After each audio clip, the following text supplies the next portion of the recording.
Hello बच्चे लोग, आपका मेरे YouTube चैनल फिजिक्स वन में स्वागत है। और मैं जयंत सर आपको बताने जा रहे हैं आईआईटी में पूछा गया काइनेमेटिक्स का ये क्वेश्चन, जो कि बहुत ही इंपॉर्टेंट है। अगर आप इंजीनियरिंग और मेडिकल की तैयारी कर रहे हैं तो इस तरह के क्वेश्चंस सॉल्व करने का आपके पास आइडिया होना चाहिए, कॉन्सेप्ट होनी चाहिए। इस तरह के क्वेश्चंस को सॉल्व करना आपके लिए जरूरी है। आपने डिफरेंशिएशन नहीं पढ़ा और क्लास 11th में है तो आपको डिफरेंसेस का लिंक इस वीडियो के डिस्क्रिप्शन में डाल दूंगा, आप वहां से उसको देख सकते हो। ओके, तो चले क्वेश्चन को सॉल्व करें। आप ध्यान से देखो, गौर से देखो। ध्यान से देखने और गौर से देखने के बाद ही कंसेप्ट क्लियर होगा। अगर एक बार में नहीं क्लियर हो तो आपको दो बार देखना चाहिए, क्योंकि कॉन्सेप्ट क्लियर होने के बाद ही फिजिक्स को आप एंजॉय कर पाओगे। जैसे मूंगफली देखे हो ना बेटा, मूंगफली अगर तुम खरीदोगे, ट्रेन से कहीं सफर कर रहे हो और मूंगफली खरीदोगे और डायरेक्ट मूंगफली मुंह में डाल दोगे, कैसा लगेगा? मुंह से उगल दोगे, उल्टी कर दोगे। लेकिन जब मूंगफली को फोड़ोगे और उसमें से जो दाना निकाल के खाओगे नमक के साथ, क्या मजा आता है यार। तो ये मजा उसी तरह होता है जब फिजिक्स के कॉन्सेप्ट को जब आप समझोगे तब सवाल बनाओगे तो बहुत मजा। तो बच्चे क्वेश्चन इस प्रकार है, in the given fig the ends P and Q of an unstretchable string move downwards with uniform speed V. Pulleys A and B are fixed. Find the speed with which the mass M moves upward. देख रहे बच्चों, पुली A है, पुली B है जो fixed है। Okay, पुली ए और पुली B क्या है? फिक्स्ड है। अब पुली के थ्रू क्या है? स्ट्रिंग पास कर रहा है। तो पुली का बोथ इंड इस ब्लॉक से अटैच्ड है और दूसरा इंड जो पुली के थ्रू पास किया है, जहां पी और क्यू पॉइंट पर, इसको वी स्पीड से डाउनवर्ड खींचा जा रहा है। समझो, स्वाभाविक बात है एम मास का ब्लॉक अपवर्ड मूव करेगा। तो क्वेश्चन में हमको फाइंड करना है, क्वेश्चन में कह रहा है फाइंड करने के लिए इस ब्लॉक का जो अपवर्ड स्पीड होगा वो हमें फाइंड आउट करना। तो कैसे आप फाइंड आउट करोगे?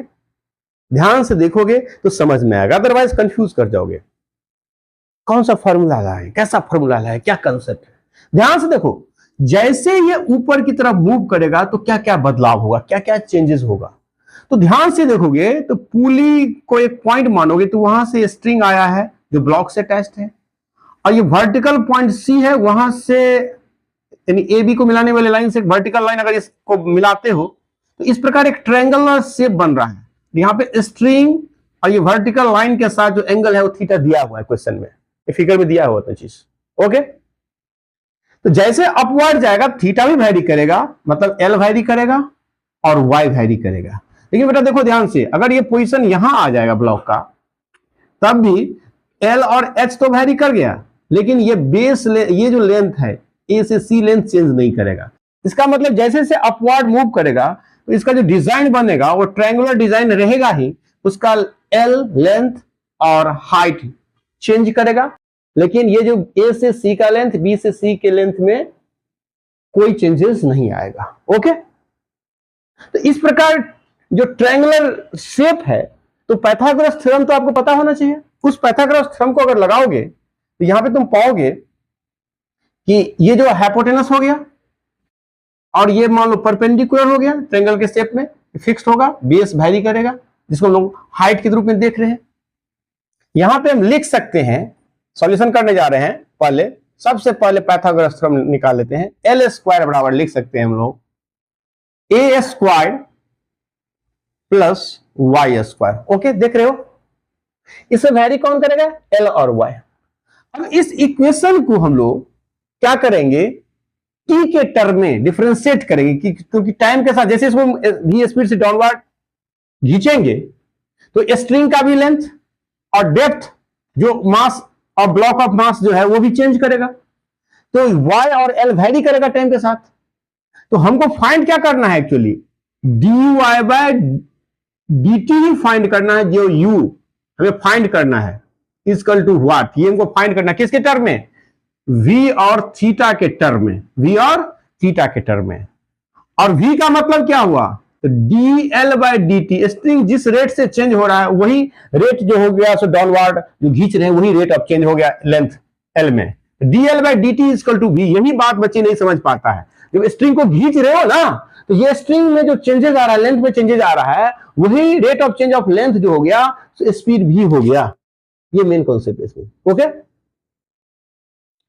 अब ये क्या हो गया, कांस्टेंट हो गया। तो आपको अगर कैलकुलस पता होगा, इसको डिफरेंशिएट करोगे, तो डिफरेंशिएट करोगे टाइम के रिस्पेक्ट में, differentiating with respect to time, we get dl square by dt is equal to da square by dt plus dy square by dt। देखो बेटा, अब यहां पर चेन रूल काम करना पड़ेगा, चेन रूल अप्लाई करना होगा।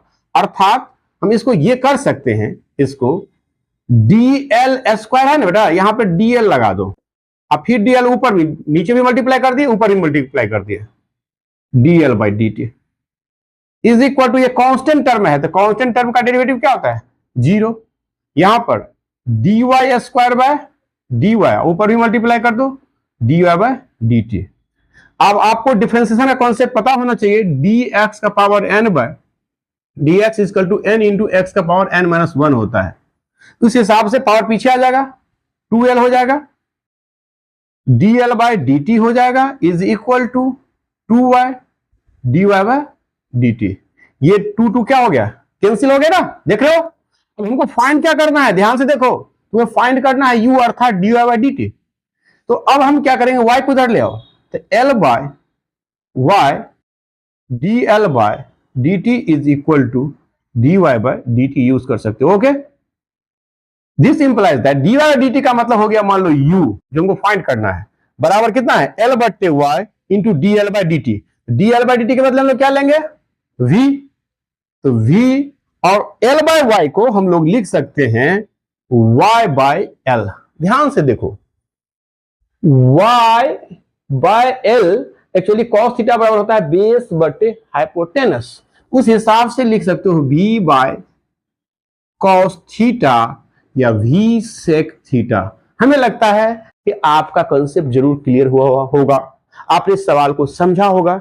अगर सवाल समझे हो, कॉन्सेप्ट क्लियर हुआ है, तो वीडियो को जरूर लाइक कर देना।